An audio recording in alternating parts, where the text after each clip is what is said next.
সবাইকে সাদর আমন্ত্রণ জানাচ্ছি। সুপ্রিয় দর্শক, আমরা যারা জীবিত মানুষ, আমাদের মাঝে মাঝে অসুখ হবেই এবং সেজন্য ওষুধ খেতে হয়। আমরা ওষুধ খাই সুস্থ হওয়ার জন্য, ভালো থাকার জন্য, কিন্তু কখনো কখনো এই ওষুধেও কিছু বিপদ তৈরি করে, অনাবশ্যক কিছু প্রতিক্রিয়া তৈরি করে, যা আমাদের সুস্থতাকে অন্য অর্থে বিপন্ন করে তোলে। তাই আজকে আমরা আমাদের আলোচনার বিষয় নির্ধারণ করেছি ঔষধ ব্যবহারে কখন বিপদ তৈরি হয়। দুজন বিশেষজ্ঞ আমি আপনাদের সাথে পরিচয় করিয়ে দিচ্ছি। আমার বাঁ দিক থেকে অধ্যাপক ডাক্তার লুৎফুন্নেসা, তিনি শিশু রোগ বিশেষজ্ঞ, ঢাকা মেডিকেল কলেজ এবং হাসপাতাল। আপনাকে সুস্বাগত জানাচ্ছি। এবং আরেকজন ঔষধবিদ্যা বিশেষজ্ঞ মেজর ডাক্তার খসরোজ সামাদ, তিনি classified specialist armed forces medical college, অর্থাৎ তিনি সহযোগী অধ্যাপকের পদমর্যাদা সম্পন্ন। আপনাকে সুস্বাগত জানাচ্ছি। ধন্যবাদ। সুপ্রিয় দর্শক, বরাবরের মতো আপনাদের সাথে রয়েছে আমি লেলিন চৌধুরী, এবং আমাদের এই আজকের আলোচনায় আপনারাও কিন্তু যুক্ত হতে পারেন। পর্দায় দেখানো নম্বরে টেলিফোন করে এই সংক্রান্ত প্রশ্ন করতে পারেন, অথবা ফেসবুক পেজে গিয়ে বা জুম আইডিতে গিয়ে আপনারা আপনাদের প্রশ্ন রাখতে পারেন। আমাদের অতিথিদ্বয় সানন্দে আপনাদের প্রশ্নের জবাব দেবেন এবং সমস্যা সমাধানের পথে দেখাবেন। প্রফেসর নিশা, আপনি কেমন আছেন? ভালো আছি, আপনি ভালো আছেন? অনেক ধন্যবাদ। আচ্ছা, আমরা ওষুধ খাই, জি, তো ওষুধ কিভাবে খাওয়া উচিত, সেটি বড়দের জন্য হোক বা ছোটদের জন্য হোক? ওষুধ আসলে ডাক্তারের পরামর্শ ব্যতীত খাওয়া উচিত না, কারণ আমরা আগে তো আমাদের রোগ নির্ণয় করতে হবে এবং নির্দিষ্ট রোগের জন্য নির্দিষ্ট ওষুধ খেতে হবে, নির্দিষ্ট সময়ে, নির্দিষ্ট মাত্রায়, মানে ডাক্তার যেমন বললেন সেই অনুযায়ী। কিন্তু কেউ যদি অতি উৎসাহী হয়ে দ্রুত ভালো হওয়ার জন্য বেশি বেশি ওষুধ খেয়ে ফেলে, কেমন হবে? বেশি বেশি ওষুধ খেয়ে ফেললে এটার বিপদ আছে, অনেক বিপদ আছে। যেমন কিছু ওষুধ আছে, যেমন প্যারাসিটামলটা যদি বেশি খেয়ে ফেলে তাহলে তার টক্সিক এফেক্ট দেখা দিতে পারে। অনেক সময় অ্যাক্সিডেন্টালিও অনেক বাচ্চা মানে হাতের কাছে যদি ওষুধ থাকে রেখে দেয়, নিরাপদ জায়গায় না রেখে, তাহলে সেক্ষেত্রেও আমাদের অ্যাক্সিডেন্ট হয়। যেমন হেপাটোটক্সিক প্যারাসিটামল খেলে তো আসলে, আচ্ছা, হেপাটোটক্সিক কথাটা খুব কষ্ট। আচ্ছা, লিভার ফেইলিওর হয়, মানে লিভারকে ক্ষতিগ্রস্ত করে। অর্থাৎ যে প্যারাসিটামল ট্যাবলেট বা সিরাপ আমরা প্রতিদিন জ্বর, ব্যথা ইত্যাদির জন্য খেয়ে থাকি, এটি পরিমাণে বেশি হলে আমাদের লিভারের ক্ষতি করবে। এটা কি শিশুদের ক্ষেত্রে প্রযোজ্য? জি, এটা শিশুদের ক্ষেত্রে প্রযোজ্য। একটা নির্দিষ্ট মাত্রার উপরে খেলে এটা আসলে লিভারকে ক্ষতিগ্রস্ত করে। তাহলে শিশুদের মা বাবার জন্য প্যারাসিটামল জাতীয় ওষুধ খাওয়ার ক্ষেত্রে আপনার সুনির্দিষ্ট পরামর্শ কি থাকবে? প্যারাসিটামল খাওয়ার ব্যাপারে আমার সুনির্দিষ্ট পরামর্শ থাকবে যে নির্দিষ্ট মাত্রায় ডাক্তার যেভাবে আপনাকে নির্দেশ দিয়েছেন ঠিক সেই মাত্রায় খাওয়াতে হবে, তার বেশি না। অনেক ধন্যবাদ আপনাকে। ডক্টর খসরোজ সামাদ, আপনার খসরোজ নামটা শুনলেই কিন্তু মনটা খুশিতে ভরে ওঠে, কারণ এটি তো ফার্সি শব্দ। খোশ মানে আনন্দ, তাই না? রোজ মানে প্রতিদিন, প্রতিটি দিন আনন্দে ভরে উঠুক, তাই তো? জি, আমিও সেভাবেই ভাবি। আচ্ছা, চমৎকার। আচ্ছা, আপনি আমাকে বলুন, আমরা যেমনটি প্রফেসর নিশা বললেন যে চিকিৎসকের নির্দেশ অনুযায়ী আমরা ওষুধ খাবো, সেই নির্দেশ অনুযায়ী ওষুধ খেলেও কি কোনো অসুবিধা হতে পারে? জি, এটা অত্যন্ত দুর্ভাগ্যের ব্যাপার যে ঔষধের পার্শ্ব প্রতিক্রিয়া আছে। এটি হবেই, কখনো কম, কখনো বেশি, সহনীয়, কখনো অসহনীয়। সাধারণভাবে বলা যাক না, এই যে কফিও যদি আমরা বেশি খাই অস্থির লাগতে পারে, ঘুম না হতে পারে, তাহলে ওষুধের বেলায় তো একই কথা প্রযোজ্য। কিন্তু এই যেগুলি বেশি, সেইগুলিতে সাধারণত অল্প ডোজেই এটা হতে পারে। অর্থাৎ এটাকে আপনারা কি নামে সম্বোধন করেন? এটা একটা হাইপার সেন্সিটিভিটি রিয়াকশন, অতি সংবেদনশীলতা। একটা উদাহরণ খুবই প্রাসঙ্গিক। আমরা গাছের পাতায় যদি হাত দেই ও কিছু করবে না, কিন্তু লজ্জাবতীর গাছে হাত দিলে পারে সংকুচিত হবে। আচ্ছা, তাহলে দুটো গাছাতেই কিন্তু হাত দিয়েছিলাম, তাহলে সে বেশি স্পর্শকাতরতা দেখিয়েছে। তাহলে যে ঔষধগুলি এই অতিরিক্ত স্পর্শকাতরতা দেখায়, ধরা যাক ক্লোরামফেনিকল, একটা ডোজ দিলে পারি প্রথমে চুলকানি, হাঁচি, কাশি, জ্বর, এমনকি তার বোন ম্যারো ডিপ্রেশন হয়ে, অর্থাৎ বড় রকম ধরনের পার্শ্ব প্রতিক্রিয়া হয়ে, অর্থাৎ অ্যানিমিয়া হয়ে, এবং যে অ্যানিমিয়া রক্ত দিয়ে সাধারণত পূরণ করা যায় না, মৃত্যু পর্যন্ত হতে পারে। এটা একটা তাত্ত্বিক কথা। তো এই তাত্ত্বিকতাকে বিবেচনায় নিয়ে এই ওষুধটাকে আমরা এখন মুখে খাওয়াতে উৎসাহিত করি না। ধরা যাক চোখে আমাদের একটা দরকার হলো, চোখে ড্রপ দিলাম, এটা তো আমার আচ্ছা, আমরা আলোচনাটা চালিয়ে নেব। তার আগে একজন দর্শক রয়েছেন আমাদের সাথে। কে আছেন আমাদের সাথে, সুপ্রিয় দর্শক? হ্যালো, আসসালামু আলাইকুম। আসসালাম। জি, আমি সিরাজগঞ্জ থেকে লিখে বলছি। জি হ্যাঁ, বলুন। জি, আমার একটা প্রশ্ন ছিল। হ্যাঁ, আমার আগে টিএসএস লেভেল ছিল 7.5 1 বছর যাবত আমি ওষুধ খাচ্ছি। এখন আমার টিএসএস লেভেল আছে 0.73। এখন আমার প্রশ্ন হচ্ছে, আমার শারীরিক সমস্যা আছে, মাসিক অনিয়মিত, কনসিভ হচ্ছে না, পায়খানা কষা। তো এখন কি আমার ওষুধের ডোজ কমানোর প্রয়োজন আছে কি? আমি নিজে টেস্ট করে দেখছি আর কি। আচ্ছা, আপনি থাকুন আমাদের সাথে। আচ্ছা, আমাদের এই বোনটি সিরাজগঞ্জ থেকে ফোন করেছেন। তিনি হাইপোথাইরয়েড নামে একটি রোগে ভুগছেন, হাইপোথাইরয়েডিজম। তিনি ওষুধ খাচ্ছেন, তার টিএইচএস লেভেল এখন 0.73, অর্থাৎ স্বাভাবিকের মধ্যেই আছে, কিন্তু তার কতগুলো শারীরিক অসুবিধা দেখা দিচ্ছে। এখন তিনি কি ওষুধ কমাবেন না অন্য কিছু করবেন? এটা জাজমেন্ট করবার জন্য আসলে ক্লিনিক্যালি জাজটা করতে হবে। অর্থাৎ ওনার এইটা যেহেতু একটা বড় সিদ্ধান্ত, এটা উনি চিকিৎসকের কাছে যাবেন। চিকিৎসক অন্যান্য যে সমস্ত প্যারামিটারগুলি আছে সেগুলির সাথে সিদ্ধান্ত নিয়ে বায়োকেমিক্যাল মার্কার, অর্থাৎ যে মাত্রাটি বলেছেন, এতে মিলিয়ে উনি চিকিৎসক সিদ্ধান্ত নেবেন। যে চিকিৎসক দেখছে তার কাছে যাওয়া উচিত, তাই তো? জি। আচ্ছা, তো বোন, আপনি যে চিকিৎসক আপনাকে দেখছেন, আপনি তার সাথে যোগাযোগ করে কথা বলুন। তিনি আপনার শরীরের অন্যান্য উপসর্গগুলো বিবেচনা করে ওষুধটি কমাবেন না কি করবেন সেই ব্যাপারটা ঠিক করে দেবেন, তাই তো? জি, ঠিক। আচ্ছা, জি হ্যাঁ, যেমনটি বলছিলাম, একটা অ্যালার্জি জাতীয় বা অতি সংবেদনশীলতা হলো, হ্যাঁ, এটি কি প্রতিটি রোগীর ক্ষেত্রেই হয় না কালে ভদ্রে হয়? এটি নির্ভর করবে। আচ্ছা, নির্ভর করবে যে বিশেষ বিশেষ ঔষধ বিশেষ বিশেষ মানুষের ক্ষেত্রে বিশেষ বিশেষ সময় হতে পারে। অর্থাৎ ক্লোরামফেনিকল সবসময় সবার নাও হতে পারে। আবার সাধারণ প্যারাসিটামল, যে কথা আপা বলেছেন, এটা একটা ডোজ দিলেও কারো চুলকানি হতে পারে। তাহলে এটাকে আমরা বলছি ইডিওসিনক্রেটিক ফেনোমেনা, অর্থাৎ একই মাত্রার দাওয়াতে এক একজন এক এক উদ্দীপনায় কাজ করবেন। ধরা যাক এই আজকে তথ্যটা দিলাম, অনেক দর্শক হয়তো একটু আরও সতর্কীকরণ হতে পারেন। আরেকজন হচ্ছে আসলে এই সমস্ত ডাক্তারেরা বলেই, উনি এটা হালকাভাবে নিতে পারেন। আরেকজন হয়তো নোট করে নিলেন না এটা। তাহলে আমরা দেখতে পাচ্ছি যে একই ঔষধ দিলে পারে মানুষের শরীর, জাতি, ধর্ম, বর্ণ, বয়স, অন্যান্য বিষয়ের উপর নির্ভর করে এক এক রকম স্পর্শকাতরতা প্রদর্শন করে। এটি আমাদেরকে অবশ্যই বিবেচনা করতে হবে। এটিকে আগে থেকেই পূর্ব নির্ধারণ করা সম্ভব না।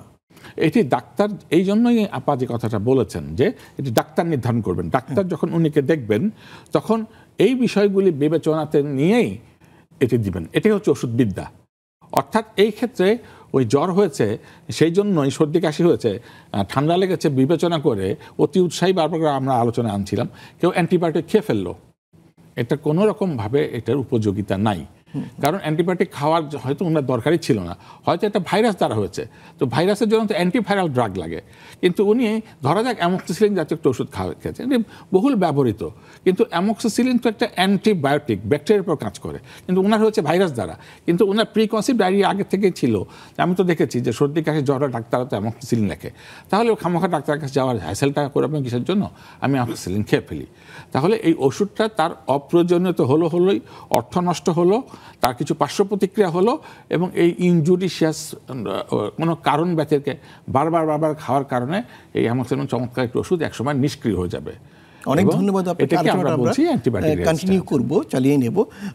সেক্ষেত্রে প্রফেসর ডক্টর লুৎফুন্নেসা, আপনি আমাদেরকে বলবেন যে শিশুদের ক্ষেত্রে এই যে অতি সংবেদনশীলতা বা ওষুধের পার্শ্ব প্রতিক্রিয়া আপনারা কেমন পান? শিশুদের ক্ষেত্রে ওষুধের পার্শ্ব প্রতিক্রিয়া আমরা পাই, হ্যাঁ, কারণ এটা হলো ওষুধ প্রত্যেকটা পার্সন টু পার্সন কীভাবে রিয়্যাক্ট করবে এটা ভ্যারি করে।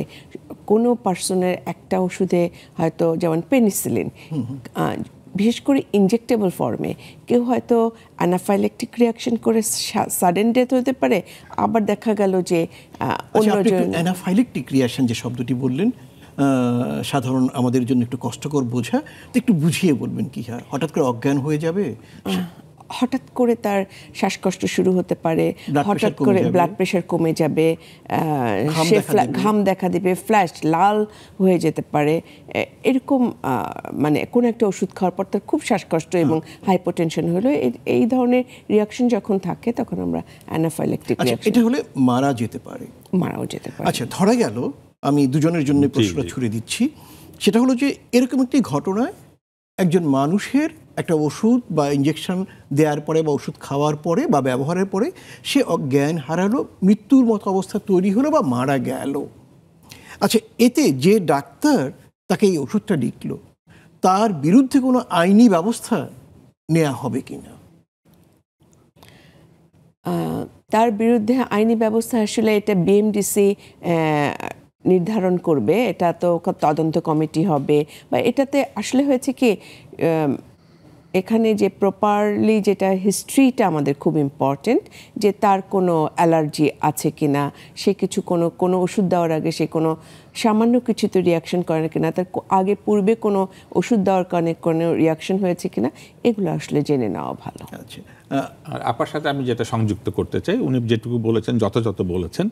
একটা কথা আলোচনাতে এসছে যে এটা সাধারণত ইন্ট্রাভেনাস, যদি আমরা শিরা পথে দেই তার মানে প্রচুর পরিমাণে ওষুধ একসাথে শরীরে ঢুকে গেল এবং সিস্টেমিক সার্কুলেশন রক্তে সারা শরীরে মিশে গেল, এই ক্ষেত্রে আরও বেশি হওয়ার আশঙ্কা থাকে। এবং এই ঘটনাটা সাধারণত হাসপাতালে হয়, কারণ আমরা শিরা পথে তো বাসায় ওইভাবে দেওয়ার সম্ভাবনাটা কম। সেই ক্ষেত্রে দেওয়ার আগে উনি যেটা বলেছেন, আমরা আগে ইতিহাসটা নিয়ে নেব যে এই জাতীয় ঔষধের নাম বলা হবে যে এটা আপনার পার্শ্ব প্রতিক্রিয়া হবে কিনা। সব রোগী সবসময় বলতে পারবে এমন কোনো কথা নাই, যদি বলতে পারে তাহলে তাকে ওষুধ সেটা দেওয়াই হবে না। যদি না বলতে পারেন তাহলে উনি বর্ডার লাইন রাখবেন। তখন একটা রিস্ক টেস্ট করার জন্য ছোট্ট একটা জায়গা ঠিক করা হয়, দাগ দিয়ে দেওয়া হয়, একটা টেস্ট ডোজ অল্প মাত্রায় সেই স্কিনের নিচে দেওয়া হয়। দেওয়ার পরে ধরা যাক 1 মিনিট অপেক্ষা করা হয়, যদি ওই পার্শ্ব প্রতিক্রিয়া হওয়ার ঝুঁকি থাকতো তাহলে জায়গাটা লাল হয়ে যাবে।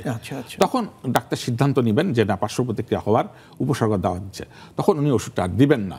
তাহলে এই টেস্ট এবং এই সতর্কীকরণ প্রক্রিয়ার ভেতর দিয়ে যদি চিকিৎসককে যায় তাহলে বুঝতে হবে যে এটা ওই ওষুধটি ওই চিকিৎসকের জন্য এটা প্রেসক্রাইব করাটা কোনো দোষে কিছু হয়নি। তারপরেও ধরেন হলো, জি, তারপরে আসলে হওয়ার আশঙ্কাটি কম, সেই ক্ষেত্রে পরবর্তীতে চিকিৎসকের কিছু করণীয় আছে।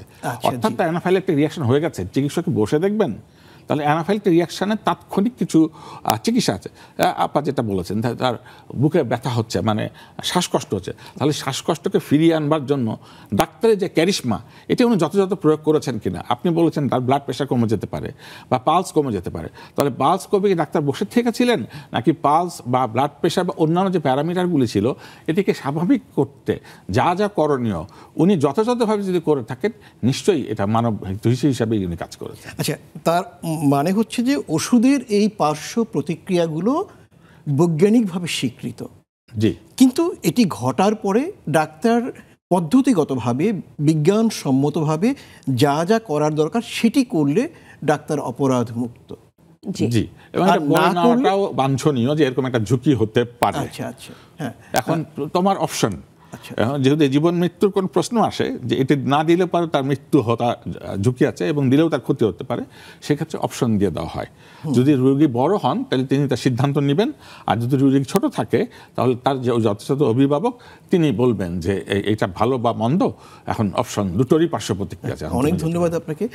প্রফেসর লুৎফুন্নেসা, আপনি কখনো ব্যক্তিগতভাবে এরকম কোনো অবস্থার মুখোমুখি পড়েছেন কি? আমি এরকম অবস্থার মুখোমুখি হয়েছি, কারণ আমাদের বাচ্চাদের ফেব্রাইল কনভালশনটা হয়। ফেব্রাইল কনভালশন ম্যানেজ করি আমরা হলো পাররেক্টাল ডায়াজিপাম দিয়ে। আসলে পাররেক্টাল ডায়াজিপাম সেফ, হাজার দিয়েছি, কিন্তু আমার জীবনে 2টা পেশেন্টের মানে ফেব্রাইল পাররেক্টাল ডায়াজিপাম দেওয়ার পরে, হ্যাঁ, মলদ্বারে যেটা দেওয়া হয়, দেখা গেছে তার শ্বাসটা বন্ধ হয়ে গেছে। পরে পেশেন্ট মারা যায়নি, রিভার্স করা হয়েছে, ইমিডিয়েটলি ব্যবস্থা নেওয়া হয়েছে। আমি এরকম অবস্থার মধ্যে পড়েছি। আর আরেকটা অবস্থার মধ্যে পড়েছে যে আমি জাস্ট পাশ করার পর একটা চেম্বারে বসতাম, ওখানে ক্রনিক অবস্ট্রাকটিভ পালমোনারি ডিজিজের একটা পেশেন্ট আসছে। এখন ওরা পেশেন্টটা আমাকে 2-3 বার দেখিয়েছে, পরে আমাকে বাসায় কল করেছে, বাসায় দেখেছি। আসলে আমি সবসময় জানি যে এরকম রেসপিরেটরি প্রবলেমের পেশেন্টকে আসলে কোনো সিডেটিভ দেওয়াটা সেফ না, কিন্তু আসলে দেওয়া হয়েছিল, বাট পেশেন্টটা অসুস্থ হয়ে গেছিল, কিন্তু রিভার্স করেছে ইমিডিয়েট ব্যবস্থা। তার মানে সব ডাক্তারকে এই অভিজ্ঞতার ভেতর দিয়ে যেতে হয় বোধ হয়, না? জি, আপনাদের দুজনকে ধন্যবাদ। সুপ্রিয় দর্শক, সময় হলো একটা ছোট্ট বিরতি নেয়ার, থাকুন আমাদের সাথে, দ্রুতই ফিরে আসবো।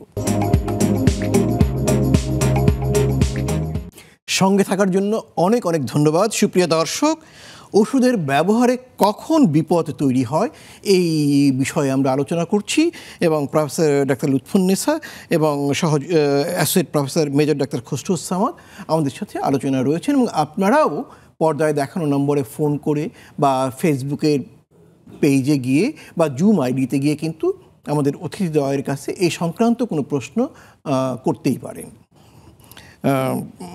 ডক্টর নিসা, শিশুদের ক্ষেত্রে, কিশোরদের ক্ষেত্রে কিডনি ক্ষতিগ্রস্ত হতে পারে এমন ওষুধগুলো কি কি? কিডনি ক্ষতিগ্রস্ত হতে পারে, হ্যাঁ, আমরা মানে অনেক সময় ইউজ করি, যেটা হলো ব্যথানাশক ওষুধ, কিছু কিছু অ্যান্টিবায়োটিক এবং আরও অনেক ওষুধ আছে যেগুলো আমাদের কিডনির সমস্যা করে। ব্যথানাশক ওষুধটা আসলে খুব ইমিডিয়েটলি মানে ক্ষতি করে। আচ্ছা, অ্যাসপিরিন জাতীয় ওষুধ, এটি কি ব্যথানাশক হিসেবে ক্ষতিগ্রস্ত করে, নাকি অল্প ডোজে খেলেও ক্ষতিগ্রস্ত করবে? অল্প ডোজ আসলে এটা পেশেন্ট টু পেশেন্ট ডিফার করবে। এটা কারো অল্প ডোজেই খুব সেন্সিটিভ হইতে পারে, আর অ্যাসপিরিন বা যে কোনো ব্যথানাশক ওষুধই, আইবুপ্রোফেন, ন্যাপ্রক্সেন, এগুলা সব ওষুধগুলোই আসলে কিডনির পর এদের নেতিবাচক প্রভাব আছে, অ্যাজ ওয়েল অ্যাজ হার্টের উপরেও আছে। আচ্ছা, ম্যাডামের সাথে একটু যুক্ত করতে চাই, না হলে একটা ভুল মেসেজ চলে যাবে ম্যাডাম, আমি সেটা এটা বলতে চাচ্ছি। অ্যাসপিরিনের কথা সুনির্দিষ্ট করে আমরা বলেছি। আমরা দুটো কথা জানি, যে অ্যাসপিরিন একটা স্বল্প মাত্রার একটা ডোজ আছে, সেটা হচ্ছে 75 মিলিগ্রাম, আর হচ্ছে পুরো ডোজ সেটা হচ্ছে 300 মিলিগ্রাম। 300 মিলিগ্রাম দিলে যেটা ব্যথার যে কাজটি সেটা সে করে, দৈনন্দিন জীবনে ব্যথা, দাঁতে একটু ব্যথা হলো, ছিলে গেল, পড়ে গেলাম, অল্প একটু জ্বর, এগুলো আমরা অহরহ অ্যাসপিরিন খাই, এবং এটাকে ওটিসি ড্রাগ বলে, ওভার দ্য কাউন্টার, অর্থাৎ এটা কিনবার জন্য প্রেসক্রিপশনের কোনো দরকার হয় না। আমাদের যে প্রচলিত আইন, দোকানদারও চাইলে বিক্রি করতে পারবে, আমি চাইলে সারা পৃথিবীতে আছে। আর যদি স্বল্প মাত্রার হয় সেটা হচ্ছে 75 মিলিগ্রাম, এটা আলোচনা আগের এসছে। এটা প্রোফাইলেকটিক হিসাবে, অর্থাৎ আমার এখনও কোনো হার্টের অসুখ হয়নি, কিন্তু আমার বয়স 50-এর ঊর্ধ্বে, আমার পারিবারিক ইতিহাস ভালো না, আমি ঝুঁকিপূর্ণ জীবনযাপন করি, আমি মদ্যপান করি বা আমি ধূমপান করি, আমি সিডেন্টারি লাইফ লিড করি, সেক্ষেত্রে আমি আগের থেকে প্রতিদিনই অল্প অল্প করে 75 মিলিগ্রাম খেতে থাকি আজীবন ভর।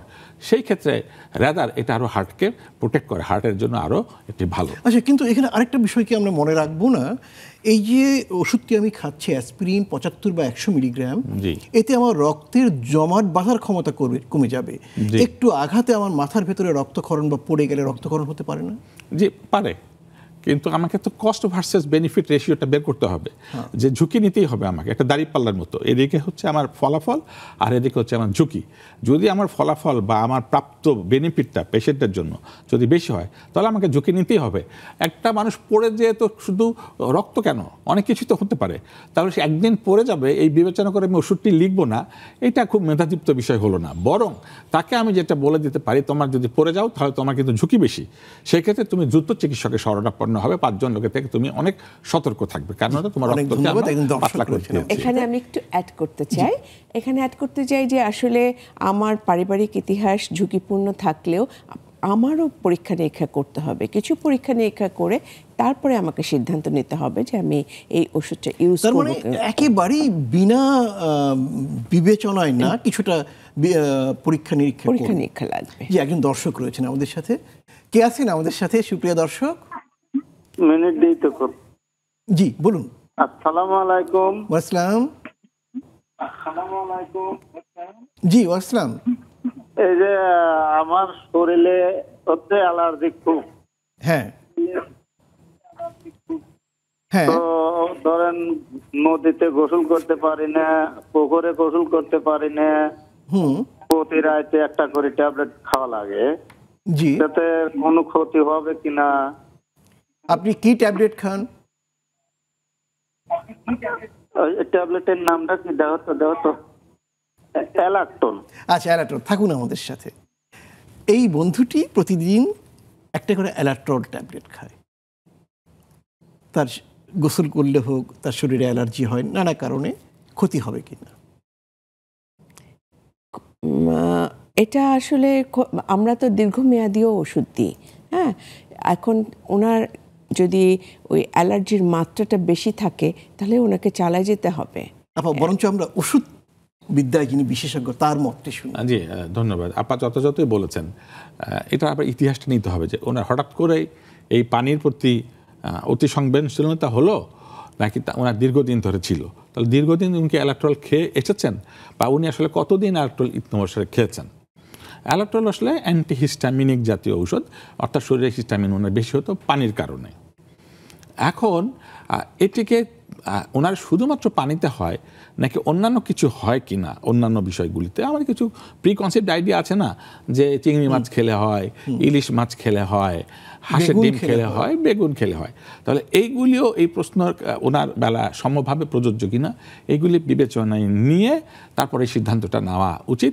তবে এই জাতীয় ঔষধ ওটিসি ধরনের ড্রাগ, অর্থাৎ মোটামুটি নিরাপদ ড্রাগ। এটা দীর্ঘদিন খাওয়া যেতে পারে, কিন্তু দীর্ঘদিন খাবার পর, আমি র্যান্ডাম বলছি যে 1 বছর বা 6 মাস খাওয়ার পর ওনার চিকিৎসকের কাছে একটা রিভিউ করিয়ে নেবেন। চিকিৎসক তার জ্ঞান, অতীত জ্ঞান পরীক্ষা নিরীক্ষার মাধ্যমে এই সিদ্ধান্তটা নেবেন যে এটি চলবে নাকি ওষুধটিকে মাত্রা বাড়িয়ে দিতে হবে, অথবা নতুন ওষুধ দিতে হবে, অথবা ওষুধটি বন্ধ করে দিতে হবে। এই প্রসঙ্গে আপনাকে আরেকটি প্রশ্ন করি ডক্টর লুৎফুন্নেসা, সেটা হলো যে শিশু কিশোরদের ক্ষেত্রে ঘন ঘন ঠান্ডা লাগে, শ্বাসের টান হয়। আপনারা মন্টিলুকাস্ট জাতীয় ওষুধ এবং একটি অ্যান্টিহিস্টামিন জাতীয় ওষুধ অনেক দিন খেতে দেন, এর কোনো পার্শ্ব প্রতিক্রিয়া হয় কি না? মন্টিলুকাস জাতীয় ওষুধ অনেকদিন এগুলো ওষুধ আসলে দীর্ঘমেয়াদী দিতে হয়। এবং অ্যান্টিহিস্টামিন যেটা আমরা টোফেন নামে, কিটোফ নামে বিভিন্ন নামে পাওয়া যায়, ওটিসি ড্রাগ, এগুলো আমরা দীর্ঘমেয়াদী দিই, 3 মাস থেকে 6 মাস পর্যন্ত দিই। এগুলো ড্রাগে যে দেখা গেছে যে এগুলোতে আসলে স্টাডির দরকার, যে আমার আসলে কোনো প্রবলেম হচ্ছে কিনা। যেমন মন্টিলুকাসে অনেকে বলছে যে তার বিহেভিয়ার প্রবলেম দেখা গেছে, অনেকে নাকি এরকম একটা সুইসাইডাল টেন্ডেন্সি আসছে, যার ফলে মন্টিলুকাস অনেকে অ্যাভয়েড করে। কিন্তু আমার এক্সপিরিয়েন্সে আমি যে পেশেন্টগুলোকে দিয়েছি তাদের এই ধরনের কোনো প্রবলেম হয় নাই। আসলে এগুলো আমাদের অনেক গবেষণার প্রয়োজন। আচ্ছা, আপনারা তো আমি দেখেছি অনেক ক্ষেত্রে 5 বছর খাচ্ছে, তার কোনো অসুবিধা নাই, কিন্তু খাচ্ছে, এরকম কি আপনারা পাচ্ছেন? না, আসলে কোনো ওষুধই অত দীর্ঘমেয়াদী দিব না। এখন কমন ঠান্ডা কাশি নিয়ে যেটা আসে, কাশি তো অনেক কারণেই হয়, মানে ফুসফুসের কারণে হতে পারে, আবার হার্টে কোনো সমস্যা থাকলেও কিন্তু কাশি নিয়ে প্রেজেন্ট করে।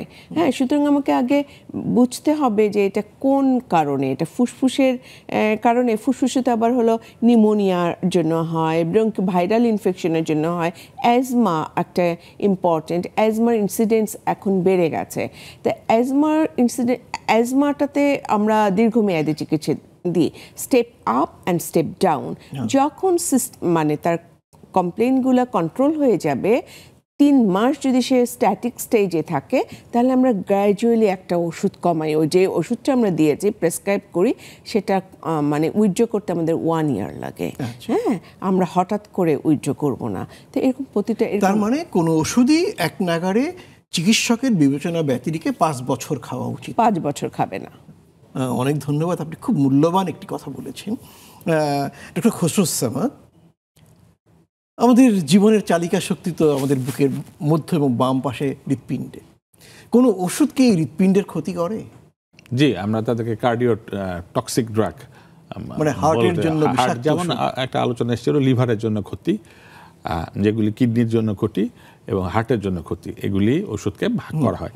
এখানে একটা কথা খুবই প্রাসঙ্গিক, প্রকারান্তরে প্রত্যেকটি ওষুধই যখন তার কাজ শেষ করে, যখন বেরিয়ে যায় শরীর থেকে, তখন কম বেশি সে সংশোধনী কিডনিকে সে স্পর্শ করে, লিভারকে করে এবং হার্টকে করে, কারণ এটা রক্ত সংবহন তন্ত্রতে এগুলি প্রত্যেকটি অভিযোজিত। তাহলে তার হয়তো আসলে কাজটা ছিল শুধু চোখে, একটা অ্যান্টিবায়োটিক চোখে খাওয়ানো হয়েছিল মুখে, তাহলে তার কোনো রকম এই 3টি অর্গানের কোনো দরকার ছিল না। কিন্তু আপনি অতি উৎসাহের কথা বলেছেন, ঔষধ দেওয়ার অতি উৎসাহ নেয়, যেটি আমাদের নিয়ন্ত্রণাধীন না। তাহলে এই যে এই বিষয়গুলি চিকিৎসক বিবেচনায় নেন এবং ইতিহাস নেন যে তার হৃৎপিণ্ডের আগের থেকে কোনো রকম ডিসঅর্ডার আছে কি না। এখানে আর একটি মেসেজ আছে, সেটি হলো যে আমাদের সবারই কম বেশি নিজের প্রেসক্রিপশন ব্যক্তিকে নিজের বিবেচনায় আমরা অনেক ওষুধ খাই, তার ভেতরে অ্যান্টিবায়োটিকের কথা একবার আলোচনা এসছে। এছাড়া যেটা করি সেটি হলো যে আমরা ওষুধের দোকানদারের কাছে যাই এবং তার সেই ডাক্তারের কাছে আমরা বলি যে আমার 3 দিন ধরে কাশি হচ্ছে, কি ওষুধ দিব। যেহেতু তার কাছে একটা ব্যবসা, উনি কখনোই বলেন না যে আপনি চিকিৎসকের কাছে যান, এই ওষুধের চিকিৎসা আমার জানা নাই। ওনার সামান্য জ্ঞান বা যতটুকু জ্ঞান তার প্রতি আমি শ্রদ্ধা রাখছি, কিন্তু এটি তার কাজ না। উনি একটি ওষুধ দিয়ে দেন এবং এটি যে হৃৎপিণ্ডের ভেতরে আপনি যেটা বললেন যে এখানে সবসময় সেটি এই কাজ করছে বা কিডনির প্রতি বা লিভারের প্রতি, এটি তার আসলে জানাটা কথা না। সুতরাং উনি প্রকারান্তরে রোগীর দীর্ঘমেয়াদী কোনো ক্ষতি করলেও করতে পারে। অনেক ধন্যবাদ। একজন দর্শক রয়েছেন, কে আছেন আমাদের সাথে? সুপ্রিয়া দর্শক, আসসালামু আলাইকুম। আসসালাম। আমি জাফর বলছি থেকে। আচ্ছা, জি হ্যাঁ বলুন। আমার একটা ছোট হার্টের প্রবলেম আছে আর কি, হ্যাঁ হার্ট ব্লক হ্যাঁ আছে। এখন ডাক্তার ওই মেডিসিনের মাধ্যমে ট্রিটমেন্ট চালিয়ে দিতে বলছেন। জি। এখন ও তো 2 বছর পর্যন্ত মেডিসিন খাচ্ছেন। হ্যাঁ। এখন এরকম মেডিসিন খেলে পরবর্তী সময়ে দীর্ঘদিন তো তার হার্টের মেডিসিন খেতে হবে। আপনার বোনের বয়স কত? আমার ভাইয়ের আর কি, ভাইয়ের বয়স 40 আপ। আচ্ছা, জি, আপনি থাকুন আমাদের সাথে। ওষুধবিদ্যা বিশেষজ্ঞ, আপনার মত কি এই ক্ষেত্রে? আমি ইনফ্যাক্ট উনি কোন ওষুধ দেওয়ার আচ্ছা, সেটা হচ্ছে এই বন্ধুটির ভাই হার্টের ব্লক, মানে তার ধমনীতে রক্ত চলাচল কম। ডাক্তার সাহেব ওষুধ দিয়েছেন, 2 বছর খাচ্ছে। এই জাতীয় ওষুধ খেলে কোনো ক্ষতি হবে কিনা? জি, আর একটা ভুল মেসেজ আমাদের চলে যেতে পারে এই পার্ট অফ আলোচনা করলে পারে। সেটা দেখেন, আমাদের হাইপার টেনশন বা ডায়াবেটিস, উচ্চ রক্তচাপ, বহুমূত্র, এটি তো আমাদের জনগোষ্ঠীর, বিশেষ করে 50-এর পর বিশাল জনগোষ্ঠী এটাতে আক্রান্ত সারা পৃথিবী জোড়া। এবং আমরা কম বেশি ইতিমধ্যে জেনে গেছি যে এটা চিকিৎসা ওয়ান ওয়ে ট্রাফিক। যদি আমরা শুরু করি মোটামুটিভাবে, সেটি আমৃত্যু চলতে হয়। তাহলে যদি আমার ধরা যাক একটা রোগীর বয়স 50 হয়, উনি যদি 50-এ শুরু করেন আর উনি যদি 80 বছর বাঁচেন, 30 বছর কিন্তু উনি টানা ওষুধ খেয়েছেন। এবং ক্ষেত্র বিশেষে যদি ওনার শরীর স্যুট করে যায়, অন্য কোনো জটিলতা না হয়, তাহলে একটি ওষুধই তার ভালো কাজ করতে পারে, সেটি চিকিৎসক সিদ্ধান্ত নিতে পারবেন। তো আমি বলছি না যে ওষুধ পরিবর্তন করাটাই সব সময় দরকার। আবার ঘুরিয়ে বলি, ডায়াবেটিসের ক্ষেত্রে কাউকে হয়তো ইনসুলিন দেওয়া হয়, উনি ইনসুলিন 50 আর 30, 80 বছর, 30 বছর উনি ইনসুলিন নিয়েছেন। হয়তো ডোজ ডাক্তার কখনো অ্যাডজাস্ট করে কমিয়েছেন, বাড়িয়েছেন, কমিয়েছেন, কিন্তু একটি ওষুধে চলেছে। এখন ওনার ক্ষেত্রে এই যে রক্ত যেন জমাট না বাঁধে, এগুলি অনেকগুলি ছোট ছোট ওষুধ আছে। অ্যাসপিরিনের একটা উদাহরণ আলোচনা এসছে, এটাও কিন্তু রক্ত জমাট না বাঁধবার একটি ওষুধ হিসেবে ব্যবহৃত হয়।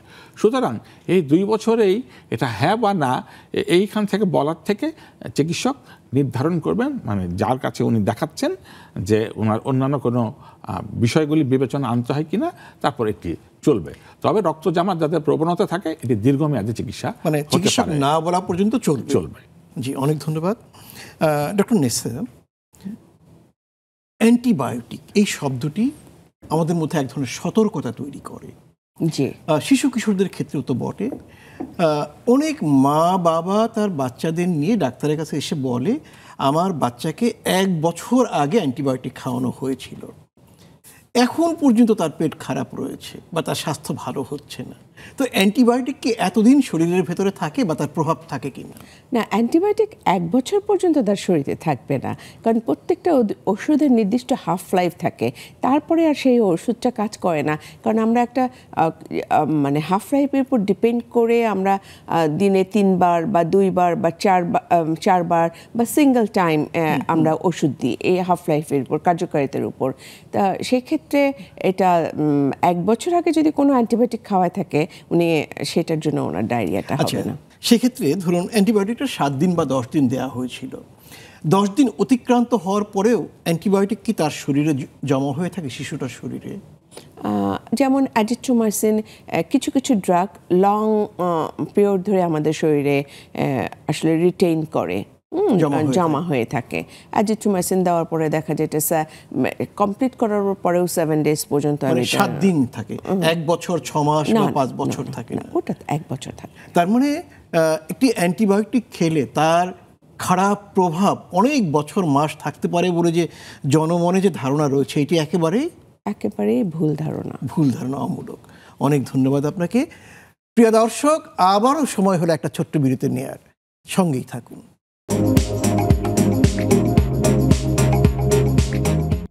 সুপ্রিয় দর্শক, আবারও আপনাদের সাদর আমন্ত্রণ জানাচ্ছি। প্রফেসর নেসা, যেমনটি আমরা বিরতির আগে কথা বলছিলাম, ঠিক সেই সূত্র ধরে বাংলাদেশে শিশুদের, কিশোরদের ভিটামিন খাওয়ানোর একটা রেওয়াজ রয়েছে। স্বাস্থ্য খারাপ, ডাক্তার সাহেব ভিটামিন লিখে দেন, অথবা দোকান থেকে ভিটামিন সি এনে বাচ্চাকে একদিনে 10টা খাওয়াচ্ছে। এই যে অতিরিক্ত ভিটামিন খাওয়ানো অপ্রয়োজনে, এর কোনো পার্শ্ব প্রতিক্রিয়া রয়েছে কিনা? ভিটামিন, কোনো ওষুধই আসলে সেটা ভিটামিন হোক বা যে কোনো অতিরিক্ত খাওয়ানো যাবে না। যেমন ভিটামিন সি যেটা বললেন যে মানে একদিনে 10টা খাচ্ছে, এখানে এটার পার্শ্ব প্রতিক্রিয়া আছে, এটা কিডনিতে স্টোন করে, মানে ছোট বাচ্চাদের ক্ষেত্রে পাথর করতে পারে, যার ফলে আমরা কশাসলি আমাদের তাদেরকে ভালোভাবে বুঝিয়ে দিতে হবে। আর ভিটামিন সি তো আমরা আসলে একটা পেয়ারা বা একটা লেবু, একটা কমলা লেবু, এগুলো থেকে আমরা পেয়ে যাচ্ছি, আমলকি থেকে পেয়ে যাচ্ছি, ন্যাচারাল সোর্স থেকে পাচ্ছি। আমাদের আসলে প্যারেন্টসকে বোঝাতে হবে আমাদের সোর্সটা। আচ্ছা, অনেক সময় তার একটা কাজ করে, সেটা হলো যে বাচ্চাটার চোখটা ভালো রাখতে হবে, ত্বকটা ভালো রাখতে হবে, বুদ্ধিটা ভালো করতে হবে। 6 মাস, 7 মাস, 8 মাস ভিটামিন এ খাওয়াচ্ছে, ডি খাওয়াচ্ছে, এটা কেমন হয়? না, ভিটামিন এ, ডি, এই দুটায় কোনো ভিটামিনই আসলে এই লং পিরিয়ড ধরে খাওয়ানো যাবে না। কারণ আমাদের ন্যাশনাল গাইডলাইনে আছে কোন এজ গ্রুপে আমরা কতটা, কিভাবে ডোজটা দিব এবং কতদিন পর দিব, এর বেশি দেওয়া যায় না। যখন ক্যাম্পেইনিং হয়, ভিটামিন এ প্লাস ক্যাম্পেইন, তখন দেখা যায় যে মাঝে মাঝে কোনো বাবা মা 2-3টে সেন্টারে বাচ্চাটাকে ভিটামিন এ খাওয়ায়, তারপরে ওরা নিয়ে আসে যে বাচ্চা কাঁদছে, অনবরত কাঁদছে। এছাড়া আরও অনেক উপসর্গ দেখা যায়, এই জন্য কোনো কিছুই অতিরিক্ত খাওয়ানো। আচ্ছা, অনেক সময় তো 13-14 বছরের কিশোরী মেয়ে যাদের মাসিক ঋতুস্রাব শুরু হয়েছে, মা ভাবছেন ওর শরীর থেকে তো রক্ত বের হয়ে যাচ্ছে, এক নাগারে কয়েক মাস আয়রন জাতীয় ওষুধ খাওয়াচ্ছে, এটি কেমন? আসলে আমরা আয়রন দেওয়ার আগে মা মনে করছে কারো যদি রক্তস্রাব বেশি হয়, রক্ত চলে যায়, সেক্ষেত্রে কিন্তু আয়রনের ডেফিসিয়েন্সি, অ্যানিমিয়া হয়। এটা একটা ইম্পর্টেন্ট কারণ, বিশেষ কিশোরীদের জন্য। সেক্ষেত্রে দিতে পারে, কিন্তু আমরা তার দেওয়ার আগে বেসলাইন হেমোগ্লোবিন লেভেলটা দেখব, আর অন্যান্য প্যারামিটারটা দেখব, আয়রন কেমন, তার স্টোরড ফর্মে আয়রন যেগুলো আছে, সিরাম ফেরেটিন, এইগুলা আমরা দেখে জাজ করে তারপরে ওকে আমরা ইউজুয়ালি 3 মাস ধরে খেতে বলি।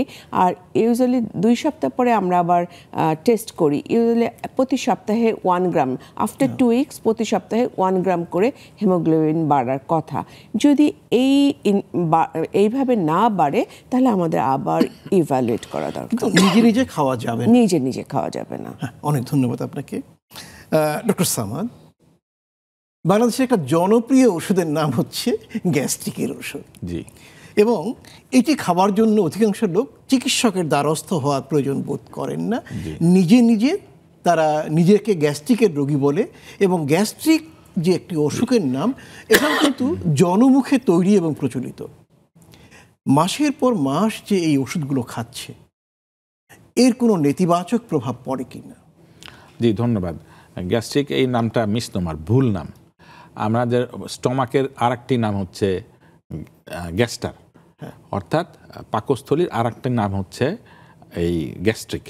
সুতরাং আমরা যারা বলছি গ্যাস্ট্রাম থেকে গ্যাস্ট্রিক, গ্যাস্ট্রামের সাথে যা কিছু যুক্ত তা হচ্ছে গ্যাস্ট্রিক। তো সুতরাং আমরা কথ্য ভাষায় যেটা বলে থাকি গ্যাস্ট্রিক, এটা নামটি পুরোপুরি ভুল এবং কোনো ক্রমে এটা কোনো অসুখের নাম গ্যাস্ট্রিক নয়। এটির নাম যদি বৃহত্তর অর্থে বলা হয়, তাহলে পেপটিক আলসার ডিজিজ। তো ওই আমি তাত্ত্বিক আলোচনায় না যেটি হয় সেটি 3 ধরনের ওষুধ খুব ব্যবহার প্রবণতা থাকে। একটা হচ্ছে অ্যান্টাসিড জাতীয়, আর একটা হচ্ছে রেনিটিডিন গ্রুপের জাতীয়, আর একটা অমিপ্রাজল ওষুধ। এটা আমরা সবাই, আপনি যেটা বলেছেন, অ্যান্টাসিড জাতীয় ওষুধ খেলে পারে হয় কখনো ডায়রিয়া হবে, কখনো কোষ্ঠকাঠিন্য হবে, এবং কখনো কখনো এটা ঘুরে ঘুরে আসতে পারে, কারো কোষ্ঠকাঠিন্য, ডায়রিয়া কোষ্ঠকাঠিন্য, এবং রিবাউন্ড অ্যাসিডিটি করতে পারে। অর্থাৎ অতিরিক্ত অ্যান্টাসিড খেলে আবার উল্টো বুক জ্বালা তার হতে পারে, এবং একটা ভিসা সাইকেলের মধ্যে পড়ে দিচ্ছেন। উনি বুক জ্বালা হচ্ছেন বলে অ্যান্টাসিড খাচ্ছেন বলে বুক জ্বালা হচ্ছে। এই চক্রের ভিতরে উনি পড়ে যেতে পারেন, চক্রের মধ্যে উনি পড়ে যেতে পারেন। এটা হচ্ছে দীর্ঘমেয়াদী খেলে। এবার আসে রেনিটিডিন জাতীয় ওষুধ। এর ভেতরে যেটা পায়োনিয়ার প্রথমে এসেছিল তার নাম হচ্ছে সিমিটিডিন। এটা সারা পৃথিবীতে আমরা বন্ধই করে দিয়েছি। এন্ডোক্রাইন ডিসঅর্ডার হতো, তার মানে পুরুষের ভেতরে নারীর মতো উপাদান আসতো, অথবা নারীতে পুরুষের মতো উপাদান আসতো। তো আমাদের দর্শকরা বুদ্ধিমান, আমি যেটা মেসেজটা দিতে চাই আমি নিশ্চিত ওনারা বুঝতে পেরেছেন কি ভয়ঙ্কর একটা ব্যাপার। সাধারণ একটি বুক জ্বালার জন্য এরকম একটি বড় উপসর্গ, সেই জন্য এটা আইন করে বন্ধ করে দেওয়া হচ্ছে। এবং সম্প্রতি বাংলাদেশের রেনিটিডিন এই ওষুধটিও এরকম তথ্যপাত্য সরকারের কাছে ছিল যে এটার কাঁচামাল বা যে কোনো একটা উপাদানের কারণে এর ভেতরে ক্যান্সার হওয়ার প্রবণতা আছে। আমার বুক জ্বলার জন্য যদি ক্যান্সার হয়, আমার নিকটাত্মীয় মারা যায়, আমাকে যদি চিকিৎসক আমার প্রেসক্রিপশনে হয়, উনি নিশ্চয়ই সারা জীবন আমাকে অভিশাপ দিবেন। এটা তো কোরিলেটই করতে পারবেন না। সেই জন্য এটাও বন্ধ আছে আপাতত। তাহলে আমরা দেখতে পাচ্ছি সাধারণ ওষুধ কতটুকু বড় রকম ঝুঁকি তৈরি করতে পারে। এটাও যদি দীর্ঘমেয়াদী খায়, আরও গবেষণা বলবে যে পাকস্থলীতে বিভিন্ন রকম পরিবর্তন করে, এনজাইম কমে যায়। এবং এই গ্রুপের আর একটা যেটা ওষুধ, এখন এটিও ব্যাপক পরিমাণ সেবন করা হয়, সেটি হলো অমিপ্রাজল গ্রুপের। এটা 1-ক্লোরোহাইড্রিয়া করতে পারে, অর্থাৎ যে অ্যাসিডটা আমাদের শরীরে দরকার ছিল, হাইড্রোক্লোরিক অ্যাসিড পাকস্থলীতে যেটা আসতো ওইটা দরকার, নাহলে খাবারটা হজম তো তার কর্তব্য, সেটা সে করার কথা।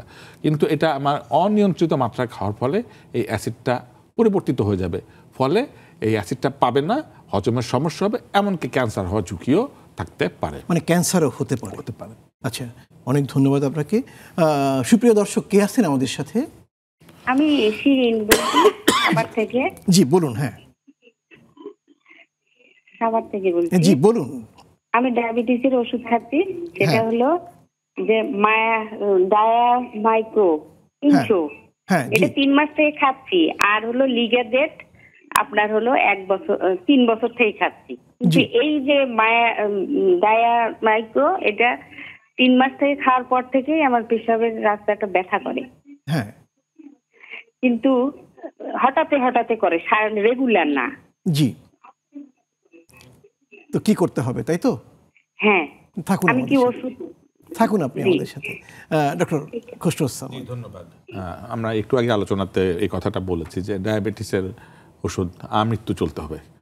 তো এই জন্য অনেক ধরনের ডাইভার্সিফাইড আছেন। চিকিৎসক ওনাকে বিবেচনায় নেবেন যে এই ওষুধটি ওনার ডায়াবেটিস নিয়ন্ত্রণে রাখছে বটে, কিন্তু অনাকাঙ্ক্ষিত পার্শ্ব প্রতিক্রিয়া থেকেই যাচ্ছে।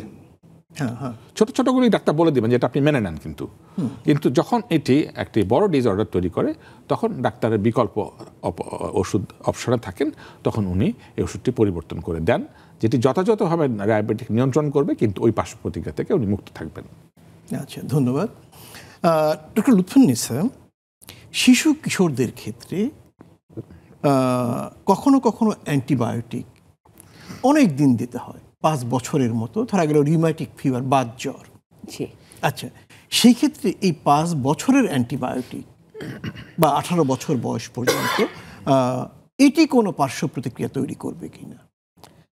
আমরা রিউমাটিক ফিভারের জন্য যে প্রোফাইল্যাকটিক্যালি অ্যান্টিবায়োটিক দিয়ে, এটা হলো রিউমাটিক ফিভারের সিভিয়ারিটির উপর ডিপেন্ড করে আমরা 5 বছর বা 40 ইয়ার্স বা লাইফ লং দিই। এটা ডিপেন্ড করবে যে আমরা কত দিন দিব না। এটা যেহেতু আমরা মান্থলি দিচ্ছি বা এভরি 3 উইক দিচ্ছি। এটা ইমিডিয়েট যেটা প্রচণ্ড ব্যথা হয়, আদারওয়াইজ কোনো মানে এটার জন্য যে অথবা মুখে খাওয়ার ট্যাবলেট দিলে কোনো ক্ষতি হয়? হ্যাঁ, না, মুখে খাওয়ার ট্যাবলেট দিলেও ক্ষতি হবে না। মুখে খাওয়ার ট্যাবলেট দিলে যেটা হয় কি, পেশেন্টরা এটা ফলো করতে পারে না যে 2 বার খেতে হবে, দিনে 2 বার, এই রেগুলারিটিটা মেনটেন করতে পারে না, এবং আমাদের এটা এফেক্টিভ প্রোটেকশন হবে না, যাতে করে আবার নতুন করে রিউম্যাটিক ফিভারটা না হয় সেই জন্য তো প্রোফাইলেকটিক্যালি আমরা এটা দিই। কিন্তু এটা আসলে অ্যাকচুয়ালি মুখে খাওয়াটা মেনটেন করা, পেশেন্টের ট্রিটমেন্টে অ্যাডহারেন্স থাকাটা খুব ডিফিকাল্ট, সেই জন্য আমাদের ইনজেকশন। আচ্ছা, সাথে আরেকটা বিষয়, যেমনটি ডক্টর খসরু সামাদ বলছিলেন গ্যাস্ট্রিক এর ওষুধ নিয়ে আর কি, ছোটদের ক্ষেত্রে আমরা দেখছি বাবা মা চিকিৎসকের পরামর্শ ব্যতিরেকেই পেটের অসুখের মানে গ্যাস্ট্রিক বা হাইপার অ্যাসিডিটি বা পেপটিক আলসার ডিজিজ এই জাতীয় যে ওষুধগুলো ব্যবহার হয় সেগুলো খাওয়াচ্ছে।